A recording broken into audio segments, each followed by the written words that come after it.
դիմել են ոստիկանությանը, ստացել են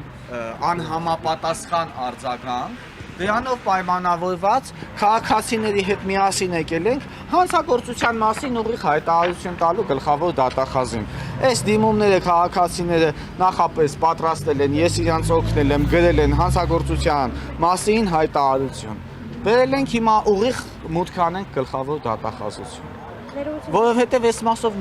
խնդիրներ են ունենում քաղաքացիները, գնում են ոստիկանություն եւ արժանանում են ոչ պատշաճ վերաբերմունքի։ Իսկ ուր է ձեր գլուխը, իսկ ինչի խաբվեցիք, միթե այդքան վստահելի էին, ինչի եք այդ գումարները փոխանցել։ Եկեք մի բողոքեք, գիտեք ինչի համար եք բողոքում, մեկը հանցագործությունը չի բացահայտվելու, մեկը ձեր գումարները չեն վերադարձնելու։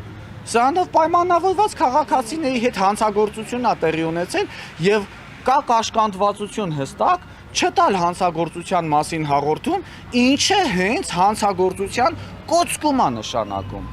Դրա համար մենք եկել ենք հանցագործության մասին հաղորդում տալու ուղիղ գլխավոր դատախազին։ Մարզային գրեթե բոլոր մարզերի ոստիկանություններից ստացել են քաղաքացիները նմանատիպ պատասխաններ եւ դրանով է պայմանավորված, որ հիմա դուք այսօր դուք հարցում անեք, թե օրինակ այս վերջին հարթակի անունը ոնց էր Hello-Bit-ը պայթելուց հետո քանի ահազանգ են իրանք ստացել, ձեզ տասնյակ դեպքեր կասեն։ Ավելի քիչ դեպքեր կասեն, քան թե մեր գրավոր կերպով ստացած դիմումներն են։ Այդ է պատճառը, որ մենք բերել ենք այստեղ հանցագործության մասին հայտարարություն տալու հենց գլխավոր դատախազությունում, ասեք լսում։ Hello-Bit-ի մասին շատ է շրջանառվում այդ ամենը, բայց շատերը տեղյակ չեն։ Մի փոքր խնդրում եմ մանրամասնել, թե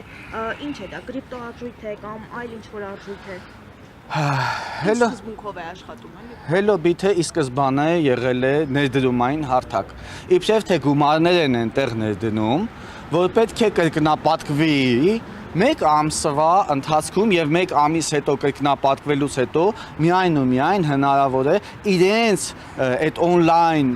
էլեկտրոնային դրամապանակի մեջի եղած ողջ գումարը կարողանան կանխիկացնել քաղաքացիները։ Ի սկզբանե որոշ քաղաքացիներ կրկնապատկվում է գումարը եւ կարողանում են կանխիկացնել։ Եվ մարդիկ արդեն իրանց ընտանիքի անդամներին, իրենց ընկերներին, իրենց բարեկամներին, ում ուզում են եկամտաբեր աշխատանքի տեղավորել, որովհետև սա իրանից ենթադրել է նաև աշխատանք, ներգրավել են այս ցանցում եւ այս ցանցը արդեն ունեցել է բրգային կառուցվածք, մինչդեռ ինքը ներդրումային կիբեր հանցագործություն է, որովհետև յուրաքանչյուր քաղաքացի այդ հարթակում ներգրավելով օրվա մեջ հստակ ժամերի ստացել են ինչ-որ կոդեր, ինչ-որ հաղորդագրություններ, որ օրվա մեջ նշված ժամերին պետք է իրանք on-line լինեն հարթակում եւ այս կոդերը հավաքեն ինչ-որ դաշտի մեջ։ Կոդերը ինչ-որ դաշտի մեջ հավաքելուց ինչ-որ տոկոսներ, ինչ-որ եկամուտներ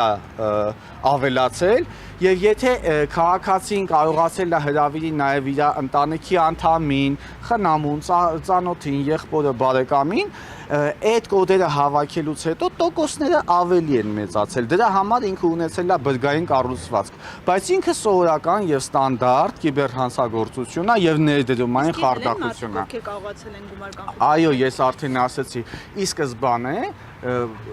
քաղաքացիները կարողացել են կանխիկացնեն գրեթե կրկնակի եւ ավելի գումարներ։ Ոնց կամ առաջ։